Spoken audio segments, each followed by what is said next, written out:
चलो देखो, सो यहाँ पर अमाइनो एसिड जो है हमारे बॉडी में जाते हैं और ये अमाइनो एसिड बॉडी अपने अकॉर्डिंग चेंज कर लेता है अलग अलग प्रोटीन्स में। फॉर एग्जांपल स्किन के लिए मेलानिन और केराटिन, बोन्स में जो प्रोटीन होता है उसको हम बोलते हैं ओसिन, और जो सेल में प्रोटीन होता है उसको हम प्लाज्मा प्रोटीन बोलते हैं। सेल्स के जो हमारे टिश्यूज़ होते हैं उनके आगे पीछे, उनके ऊपर नीचे हर जगह प्रोटीन्स लगे हुए होते हैं, प्रोटीन्स के चैनल होते हैं, ठीक है। वो प्रोटीन के चैनल के हेल्प से आपकी जितने भी चीज़ें होती हैं सेल के अंदर, अंदर बाहर जो चीज़ें आती हैं उसी के द्वारा जाती हैं। जैसे अभी जो न्यूट्रिएंट ब्लड के द्वारा आपके सेल के अंदर आया, और न्यूट्रिएंट सेल के अंदर कैसे गया, वो प्रोटीन का चैनल होता है, जैसे पाइप होता है ना, जैसे ट्यूब होता है वैसा, तो वही ट्यूब, प्रोटीन के ट्यूब्स के हेल्प से वो न्यूट्रिएंट्स अंदर जाते हैं। फिर यहाँ पर पेनक्रियाज में इंसुलिन और ट्रिप्सिन, ठीक है, ये आपके पेनक्रियाज के हार्मोन्स हैं। फिर अमाइनो एसिड्स, पिट्यूटरी ग्लैंड जो होता है वेरियस हार्मोन्स रिलीज़ करता है, और ये हार्मोन्स किससे बनते हैं, अमाइनो एसिड से बनते हैं। मसल्स में एक्टिन एंड मायोसिन होता है, ठीक है, actin and myosin are also made up of proteins, muscle के प्रोटीन्स हैं। और ब्लड में आपका हीमोग्लोबिन और एंटीबॉडीज़, हीमोग्लोबिन तो सबको पता ही होगा, और एंटीबॉडीज़ कोविड के टाइम पे सबने सुना होगा। एंटीबॉडी जो बाहर के बैक्टीरिया को या मतलब फॉरेन पार्टिकल्स को या फॉरेन ऑब्जेक्ट को, फॉरेन बॉडी को हमारे बॉडी से बाहर निकालता है, उससे फाइट करता है, ठीक है। तो अब सोच लो, ये अमाइनो एसिड से इतने अलग अलग टाइप्स के प्रोटीन्स बनते हैं, इसीलिए बॉडी जो है हमारी वो क्या करता है, प्रोटीन को ब्रेक डाउन करता है अमाइनो एसिड में, फिर अपने रिक्वायरमेंट के हिसाब से उसको फिर से प्रोड्यूस करता है अपने अकॉर्डिंग अरेंज कर करके। आपने चैप्टर नंबर 1 में हेरिडिटी एंड इवोल्यूशन में सीखा होगा, जो ट्रांसक्रिप्शन, ट्रांसलोकेशन और ये ट्रांसलेशन है। अगर आप इसको डिटेल में पढ़ोगे, आपके बुक में डिटेल में तो है नहीं, लेकिन अगर इसे डिटेल में पढ़ने जाओगे तो आपको पूरा समझ में आएगा प्रोटीन कैसे बनता है बॉडी के अंदर, ठीक है। अभी एक और चीज़ हमारे बॉडी में होती है, कभी कभी हम ज़्यादा प्रोटीन्स कंज्यूम कर लेते हैं, तो ज़्यादा प्रोटीन कंज्यूम करने के बाद होता क्या है कि हमारे बॉडी में ज़्यादा अमाइनो एसिड्स हो जाते हैं। ज़्यादा अमाइनो एसिड बॉडी स्टोर नहीं करता, बॉडी क्या करता है, उन अमाइनो एसिड को अमोनिया में कन्वर्ट कर देता है और यूरिन के थ्रू एक्सक्रीट हो जाता है वो चीज़। लेकिन कभी कभी बॉडी क्या करता है, वो मतलब अमाइनो एसिड से बना देता है ग्लूकोज, मतलब वो प्रोटीन जो आपने खाया उसका बन गया ग्लूकोज। तो उसको हम क्या बोलते हैं, उस प्रोसेस को ग्लूकोनियोजेनेसिस। ये आपके बुक में यहाँ पे दिया है, ये आपको डेफिनेशन में पूछ सकते हैं, what is gluconeogenesis. If necessary excess of proteins are converted into useful substances like glucose through the process of gluconeogenesis, ठीक है। सो ग्लूकोनियोजेनेसिस मतलब क्या, ग्लूकोज को बनाना with the help of proteins. Protein के हेल्प से अगर आपने ग्लूकोज बनाया तो उसको हम बोलेंगे ग्लूकोनियोजेनेसिस। इसका डेफिनेशन आप लिखेंगे अपने बुक में। और एक प्रोटीन का नाम यहाँ पे दिया है उसी कॉलम में, उसी डब्बे में, र्यूबिस्को करके। ये जो प्रोटीन है ये प्लांट बेस्ड प्रोटीन है, ये प्लांट में मिलता है प्रोटीन, और ये वर्ल्ड में, पूरे वर्ल्ड में सबसे ज़्यादा एबंडेंट प्रोटीन है। एबंडेंट प्रोटीन मतलब क्या, सबसे ज़्यादा प्रोटीन जो पाया जाता है वर्ल्ड में वो र्यूबिस्को प्रोटीन ही है, और ये एक प्लांट प्रोटीन है, एनिमल प्रोटीन नहीं है, ठीक है। एनिमल प्रोटीन और प्लांट प्रोटीन अलग होता है। आप जब नॉन वेजिटेरियन खाते हो तो उसमें से जो आपको प्रोटीन मिलता है that is known as animal protein, और आपको प्लांट से जो भी प्रोटीन मिलता है, चना, मूंग, दाल, ये सब चीज़ों से, उससे आपको मिलता है प्लांट प्रोटीन, ठीक है। और एनिमल प्रोटीन को कहा जाता है फर्स्ट क्लास प्रोटीन, ठीक है। आई बात समझ में।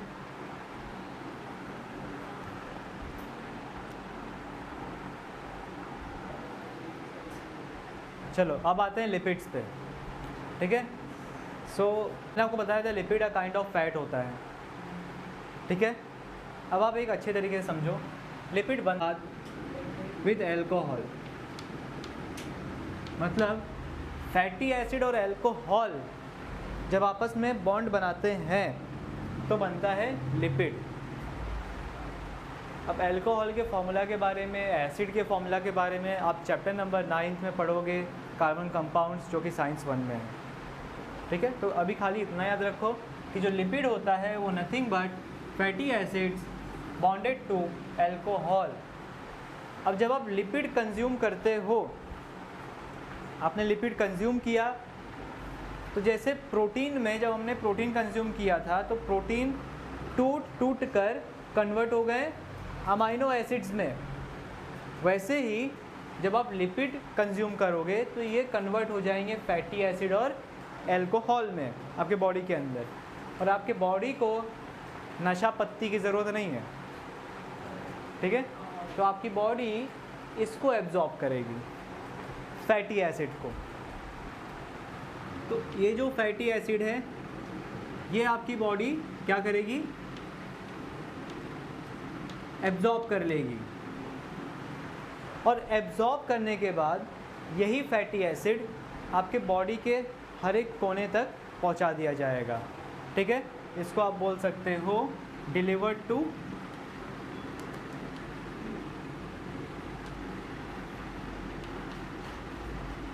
Everywhere, everywhere in the body, body के अंदर हर जगह इसको डिलीवर कर दिया जाता है। अब ये जो लिपिड होता है इसका यूज़ कहाँ पे होता है, कहाँ पे डिलीवर होता है। फॉर एग्ज़ाम्पल आपका जो सेल है, सेल मेम्ब्रेन जो होते हैं ना, लिपिड बाइलेयर के बने हुए होते हैं। एक एग्ज़ाम्पल देता हूँ, कुछ ऐसा दिखता है वो लिपिड बाइलेयर आपका सेल का। समझ लो ये आपका सेल का ऊपर वाला पार्ट है और ये अंदर वाला पार्ट,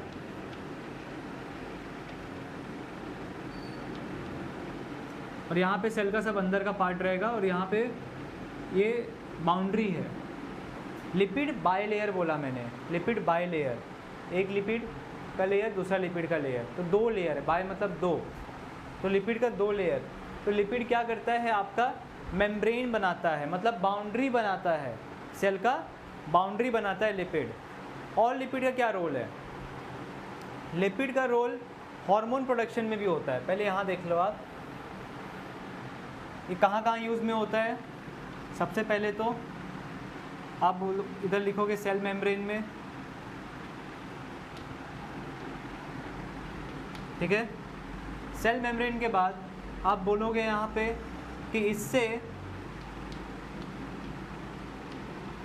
हार्मोन भी प्रोड्यूस होता है।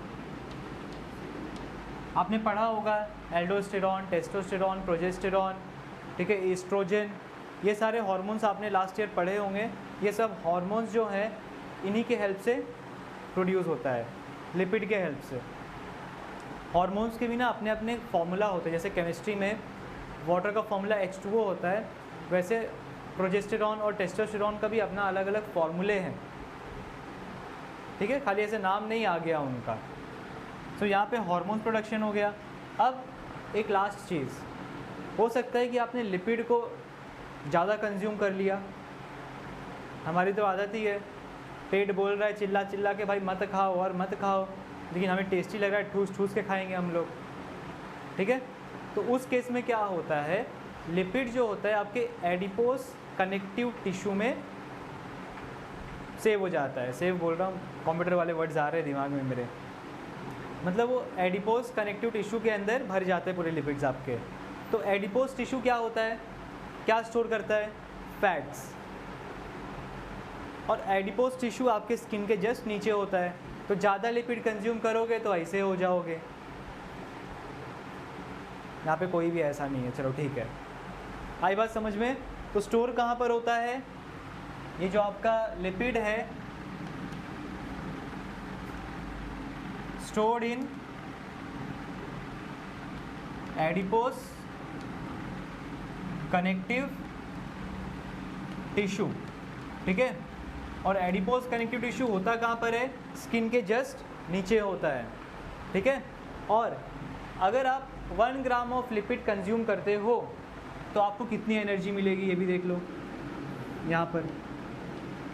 1 gram of lipid will give you 9 kilo calories of energy, जो कि बहुत ज़्यादा है when we are comparing it to carbohydrate और प्रोटीन, जिनका 4 किलो कैलोरी था। डबल से भी ज़्यादा एनर्जी दे रहा है ये। कहाँ उसका 1 ग्राम, कहाँ इसका 1 ग्राम। तो यहाँ पे आपका ख़त्म होता है लिपिड का टॉपिक भी। इतना ही था आपका लिपिड का टॉपिक, ओके। चलो अब आते हैं वाइटामिन्स पे, ठीक है। सो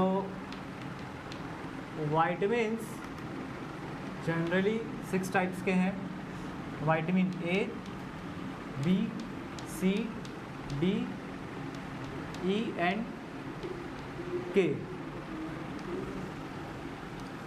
अब यहाँ पर सबसे पहले तो एक चीज़ समझ लो, 2 टाइप के वाइटामिन्स होते हैं, ठीक है।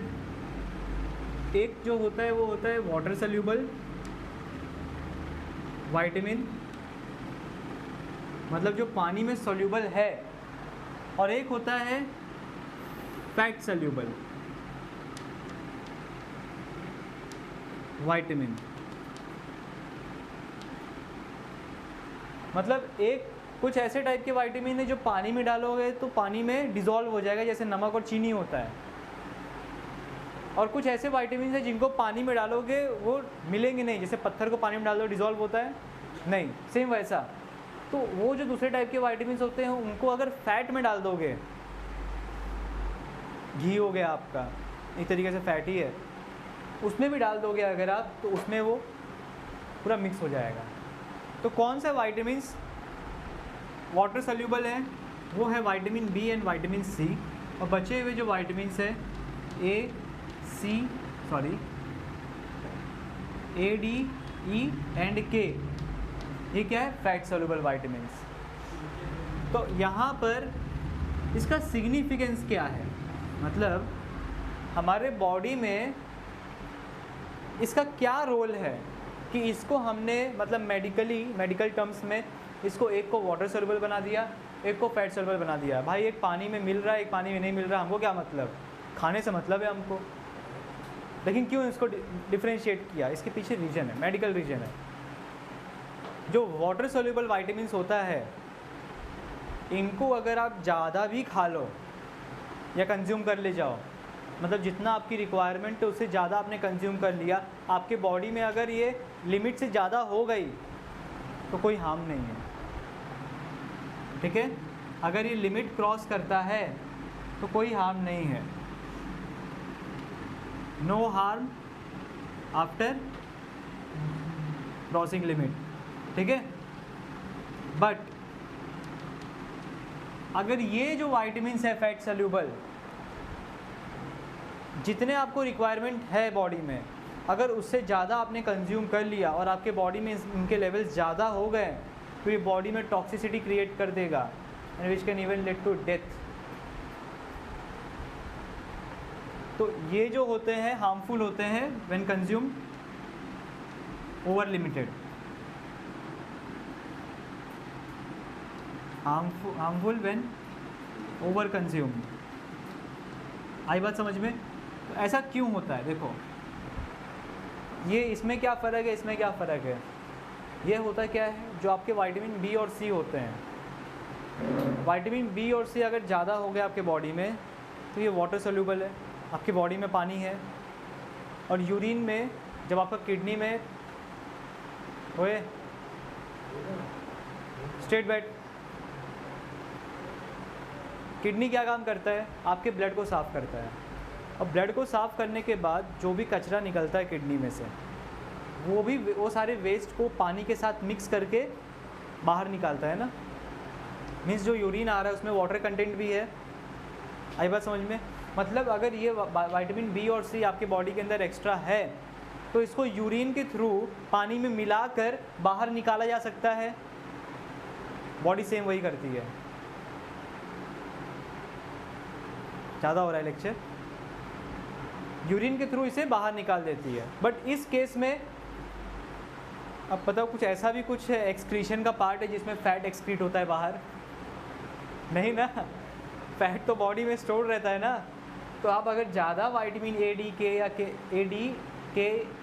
यहाँ पे ई आएगा, आई बात समझ में? ये चारों में से किसी को भी आपने ज़्यादा कंज्यूम कर लिया तो जाके आपके फैट में डिज़ोल्व होंगे, और फैट में डिज़ोल्व होने का मतलब आपके बॉडी के अंदर ज़्यादा हो जाना, और कोई भी चीज़ ओवर लिमिट होना मतलब टॉक्सिसिटी क्रिएट कर देगा।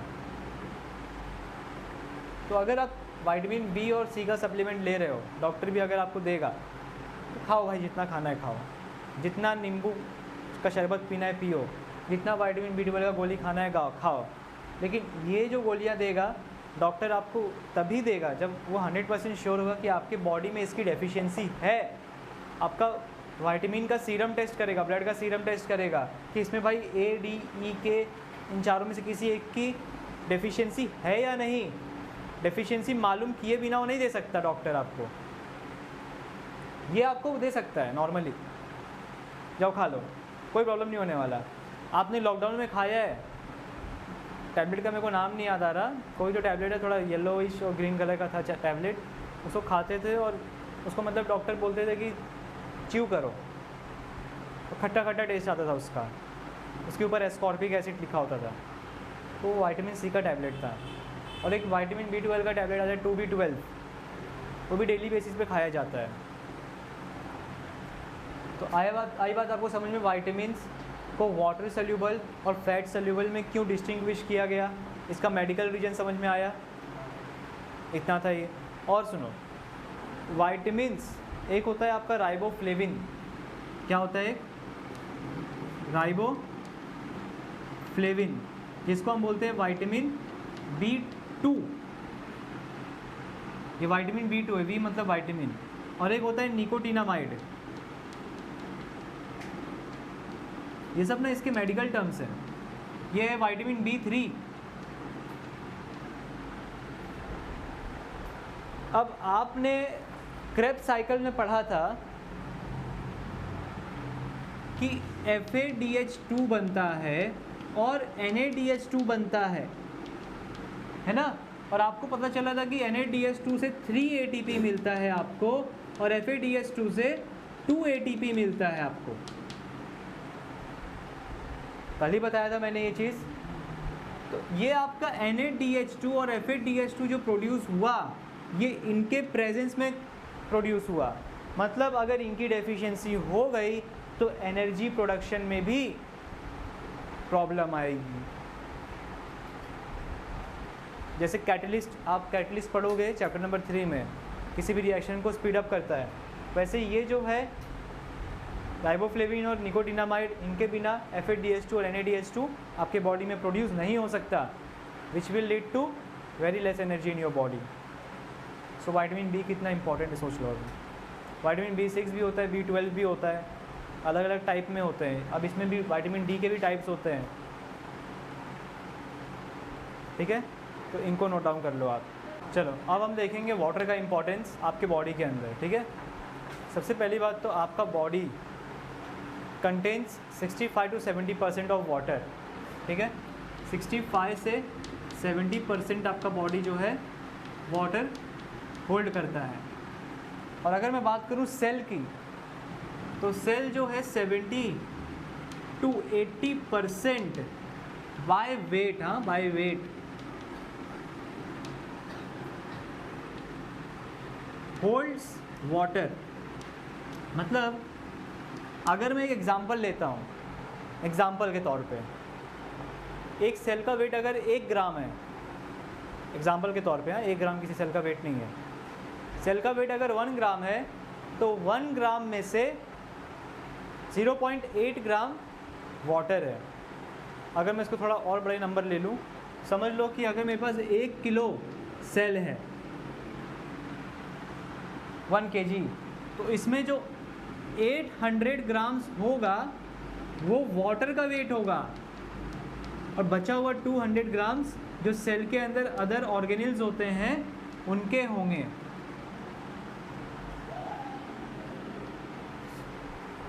मतलब समझ लो वाटर कितना ज़्यादा इंपॉर्टेंट है बॉडी के अंदर।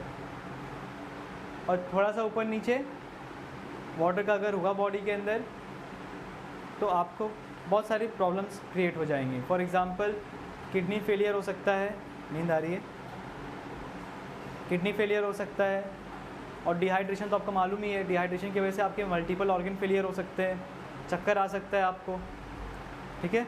और कोई भी इंसान 2 से 3 दिन से ज़्यादा बिना पानी के जी नहीं सकता है, क्योंकि वाटर रिक्वायरमेंट बहुत ज़रूरी है। अब वाटर प्ले क्या करता है रोल, ऑस्मो रेगुलेशन। आपके बॉडी के अंदर जो ऑस्मो रेगुलेशन हो रहा है, ऑस्मो रेगुलेशन मतलब क्या, ऑस्मो मतलब वाटर और रेगुलेशन मतलब जो बॉडी में हर पार्ट को जितना वाटर की रिक्वायरमेंट है अच्छे से काम करने के लिए, वर्क करने के लिए उसका रेगुलेशन सही से होना चाहिए, और जब पानी की कमी हो जाएगी तो उसका रेगुलेशन सही से होगा नहीं। आई बात समझ में? और क्या दिया है यहाँ पे आपकी बुक में, और भी दिया है कि वाटर के साथ साथ एक और ऐसा सब्सटेंस होता है जो हमारे लिए बहुत ज़रूरी होता है, जिसका नाम है फाइबर्स। ठीक है, स्पेलिंग देख लेना जो भी हो, शायद गलत हो मेरे स्पेलिंग। तो फाइबर जो होता है वो आपको ग्रीन लीफी वेजिटेबल से मिलता है, लेकिन इसका काम क्या होता है? अगर आप फाइबर रिच डाइट खा रहे हो, इसका मतलब अगर आप हरी सब्जियां खा रहे हो तो आपको कॉन्स्टिपेशन की प्रॉब्लम कभी नहीं होगी। अब बोलोगे कॉन्स्टिपेशन क्या होता है, सर्च कर लेना गूगल पे, ठीक है, जिसको नहीं पता हो। देखो यहाँ पे फाइबर मिलता है ग्रीन लीफी वेजिटेबल से। सोर्स क्या है? ग्रीन वेजिटेबल्स, ग्रीन और लीफी वेजिटेबल्स। और ये जो होता है आपके बॉडी में नहीं जाता, मीन्स बॉडी के अंदर, मीन्स आपके ब्लड स्ट्रीम में नहीं जाता ये आपके इंटेस्टाइन में रहता है और आपके फूड को डाइजेस्ट करने में बहुत हेल्प करता है।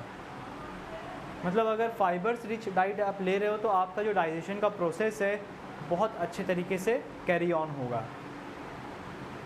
ठीक है, ये जो है इम्प्रूव्स डाइजेशन, आप एक तरीके से बोल सकते हो। इसमें पेट से रिलेटेड प्रॉब्लम आपकी काफ़ी कम हो सकती है। आई बात समझ में? तो फाइबर भी one of the most important substance for our body. और क्या दिया है यहाँ पे? और देखो कुछ क्वेश्चन आपसे पूछा है अभी पेज नंबर 17 पे। Many times you cannot eat hot food due to inflammation ulceration in mouth. मतलब मुंह में कभी कभी अल्सर हो जाते हैं, छाले पड़ जाते हैं। उनका रीज़न ये होता है कि आपके अंदर विटामिन सी की कमी है, उनकी वजह से होता है। नेक्स्ट क्वेश्चन दिया है, some persons experience difficulty at night vision since their childhood और एडोलसेंस। मतलब कुछ लोगों को रात के टाइम पे नहीं दिखता है। कोई है ऐसा? घर पे चले जाओ भाई, 7 बज गया है। कोई है क्या ऐसा जिनको रात में नहीं दिखता? अगर ऐसा प्रॉब्लम है किसी को कि दिन में दिखता है लेकिन रात में नहीं दिखता, तो उसको हम बोलते हैं नाइट ब्लाइंडनेस, मतलब रात का अंधा। ठीक है, और वो होता क्यों है? विटामिन ए के डेफिशिएंसी से। मतलब विटामिन ए अगर आपके बॉडी में कम है तो आप रात के अंधे बन जाओगे। सुबह का अंधा तू ही है, चुप कर। देखो अभी यहाँ पे फिर आगे पूछे, many times we experience dryness in mouth, oral dehydration solution, salt, sugar, water is frequently given to person experiencing loose motions. आपसे पूछा है जब भी हमें डिहाइड्रेशन होता है, ड्राइनेस एक्सपीरियंस होता है, तो वो उसका रीज़न क्या है? देखो, एक तो पहली बात, आपको ड्राइनेस क्यों एक्सपीरियंस होगा? आपके बॉडी में जब वाटर की कमी होगी इसलिए। सेकंड क्वेश्चन पूछा है, किसी को भी अगर लूज़ मोशन हो रहा है, तो लूज़ मोशन होने का मतलब आपके बॉडी में से बहुत ज़्यादा पानी बाहर निकल रहा है। ठीक है, पानी बहुत सारा बाहर निकल रहा है बॉडी से, साथ साथ में बहुत सारे बॉडी के इलेक्ट्रोलाइट्स जो होते हैं, सोडियम, पोटेशियम, क्लोरीन, ये सब भी बाहर निकल रहे होते हैं। अब ये जो इलेक्ट्रोलाइट्स होते हैं और जो पानी होता है आपके बॉडी को मेंटेन करके रखता है। एक बोलते हैं ना मेंटेनेंस ऑफ बॉडी, वो मेंटेनेंस चलता रहता है उसका। बट एक बैलेंस वो बिगड़ कब जाता है? जब आपका पानी की कमी हो जाती है और इलेक्ट्रोलाइट्स की कमी हो जाती है। तो इसीलिए यहाँ पे जब भी किसी को लूज़ मोशन होता है तो सॉल्ट और शुगर का सोल्यूशन दिया जाता है। सॉल्ट जो है आपकी इलेक्ट्रोलाइट्स पूरी करेगा, शुगर जो है एनर्जी प्रोवाइड करेगा, ग्लूकोज, और जो वाटर है वो आपके वाटर के नीड को पूरा करेगा। तो एक टाइप से ये आपका ग्लूकोज जो चढ़ाते हैं उसका काम कर लेगा। फिर बोला है, we sweat during summer and heavy exercise. जब हम बहुत भारी भरकम एक्सरसाइज करते हैं या गर्मी में जब हम थोड़ा बहुत वॉक या रनिंग कर लेते हैं या साइकिलिंग कर लेते हैं तो बहुत ज़्यादा स्वेटिंग होता है। इसके पीछे का रीज़न क्या है? देखो, आपकी बॉडी जो है अपना टेम्परेचर जो कि है 37 डिग्री सेल्सियस, इसको हमेशा मेंटेन रखने की कोशिश करती है। मतलब आपकी बॉडी चाहती है कि 37 डिग्री सेल्सियस किसी भी हाल में हमेशा मेंटेन रहे।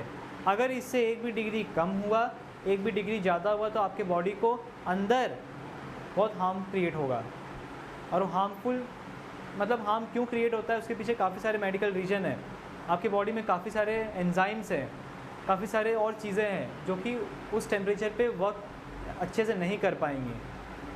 और एक ऐसा टेम्परेचर आता है कि वो पूरे तरीके से काम करना बंद हो जाती हैं, तो उससे डेथ भी होने का चांस रहता है। तो गर्मी के टाइम पे बाहर टेम्परेचर बहुत ज़्यादा है। सपोज़ बाहर का टेम्परेचर है 40 डिग्री सेल्सियस और आपके बॉडी का टेम्परेचर है 37 डिग्री सेल्सियस। तो सीधी सी बात है, जहाँ हीट ज़्यादा है वहाँ से हीट कहाँ तक जाएगी, जहाँ हीट कम है। तो मतलब आपका जो बाहर सराउंडिंग का टेम्परेचर है, जब आप सराउंडिंग में निकलोगे तो उसके वजह से आपकी बॉडी का भी टेम्परेचर बढ़ेगा। लेकिन बॉडी ऐसा नहीं चाहती है, तो बॉडी क्या करेगी, स्वेट रिलीज़ करेगी। स्वेट क्या होता है, पसीना, पानी और सॉल्ट बोल सकते हो उसे। तो जब वो आपके हाथों पे और पूरे बॉडी पे रिलीज़ होता है स्वेट, तो उससे होता क्या है, आपकी बॉडी को ठंडक फील होता है। बॉडी आपकी उसके वजह से ठंडा रहती है, कूल डाउन होती है स्वेट की वजह से, बिकॉज वो भी वाटर है ना, सॉल्ट एंड वाटर। तो वो उस पानी के वजह से बॉडी का टेम्परेचर 37 डिग्री सेल्सियस मेंटेन रहता है। अगर वो स्वेट क्रिएट नहीं होता है, स्वेट जनरेट नहीं होता है, तो आपके बॉडी का टेम्परेचर 37 डिग्री सेल्सियस क्रॉस कर देगी। आई बात समझ में। और ठंडी में देखोगे, आपको नॉर्मली बाहर वॉक करो तो आपको पसीना नहीं होता, क्योंकि बॉडी को और थोड़ी ना कूल करना है। तो बाहर का टेम्परेचर वैसे ही कम है, अब और थोड़ी ना कूल करेगी आपको बॉडी। आई बात समझ में। तो सोचो बॉडी किस तरीके से फंक्शन कर रही है और उसको कब क्या करना है, कब स्वेट रिलीज़ करना है, कब स्वेट ग्लैंड्स को एक्टिवेट करना है। भाई आप स्वेट निकालो, टेम्परेचर बढ़ रहा है, स्वेट मत निकालो, जनरेट मत करो, टेम्परेचर कम हो रहा है। वो सबका आइडिया होता है। और वो सब कौन कंट्रोल कर रहा है, ब्रेन। बहुत कॉम्प्लेक्स है ये, बहुत कॉम्प्लेक्स। सो आज का लेक्चर यहीं पे ख़त्म होता है आपका, इन्हीं क्वेश्चंस के साथ।